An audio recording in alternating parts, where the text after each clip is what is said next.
Hello everyone and welcome back to the channel. If you're new to genealogy, census records can feel intimidating at first. Columns, abbreviations, handwriting that looks like it was written with a feather in a moving wagon. But once you know what to look for, census records can be one of the most powerful tools in family history research.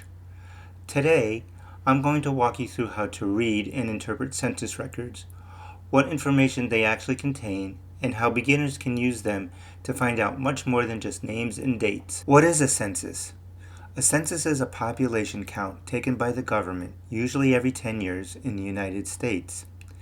The purpose was administrative for things like representation and taxation. But for genealogists, census records represent snapshots of a family at a specific moment in time.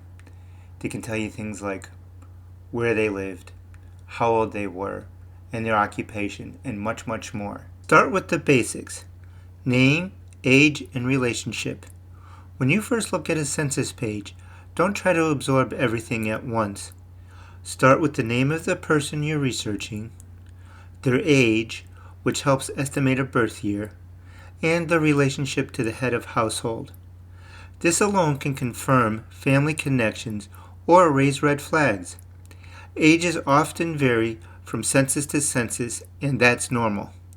Treat ages as estimates, not absolute facts. Next, watch the household, not just the person.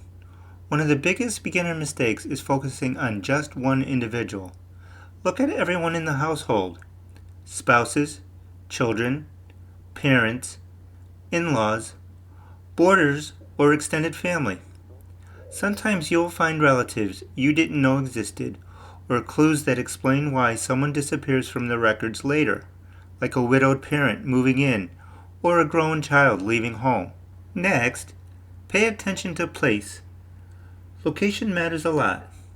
Note the following items: city or town, county, state, and street address. Tracking a family across multiple censuses lets you see migration patterns. Did they stay put, move across town, or travel halfway across the country? Those moves often align with economic hardship, new jobs, or major historical events. Next, don't skip the occupation column, because occupation can tell a story.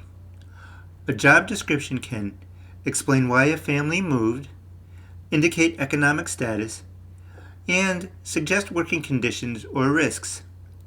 If someone's occupation changes dramatically between censuses, that's a story waiting to be uncovered.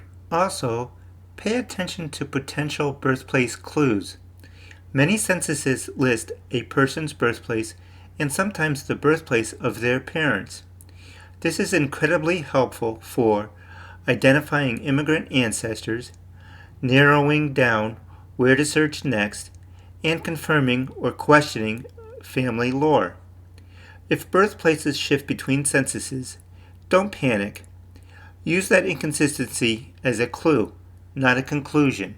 Next, please understand the limitations of census records. They are valuable, but they're not perfect.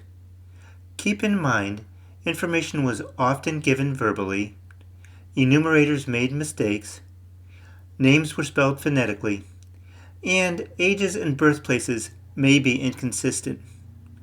Always corroborate census information with other records like birth certificates, marriage records, or death certificates. And finally, compare multiple censuses. One census is helpful. Multiple censuses are powerful. By comparing records across decades, you can track children as they grow up, identify deaths or marriages, and see economic or social changes over time. Genealogy is about patterns, not single data points. Census records are more than just a list of names. They're snapshots of real families living real lives. If you take your time, focus on the household, and compare records over several years, you can build a stronger, more accurate family history. If you found this video helpful, please give it a like and subscribe for more beginner-friendly genealogy content. And let me know in the comments, Which census year have you found to be the most helpful? See you in the next video, and happy researching.